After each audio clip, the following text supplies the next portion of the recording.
Welcome PTN cinema. December 28 என்பது நம்மால் ஏற்றுக்கொள்ள முடியாத மிக சிறந்த ஒரு நாள். நமது கேப்டன் விஜயகாந்த் அவர்கள் இறைவனிடம் சேர்ந்த நாள்.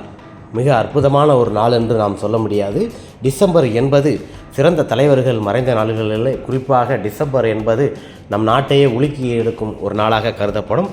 அத்தினத்தில் நமது கேப்டன், நமது இதய தெய்வம், நமது புரட்சி கலைஞர் கேப்டன் அவர்கள் மறைந்த தினம். அவருக்கு குரு பூஜையாக 28 சிறப்பாக நடைபெற உள்ளது. ரசிகர்கள், தொண்டர்கள் மற்றும் எல்லோரும் நாம் கலந்து கொள்ளணும். நம் கேப்டனை எல்லோரும் வழிபடுவார்கள். இருந்தாலும் நம் கர்ணன் மறைந்தது நம்மால் ஏற்றுக்கொள்ள முடியாது. நம்ம மகாபாரதத்தில் கர்ணனை பார்த்துருக்கோமா என்னன்னு தெரில. ஆனால் இவர்தான் உலக அளவில் பேசப்படும் மிக சிறந்த ஒரு கர்ணன் கேப்டன் விஜயகாந்த் அவர்கள் தான்.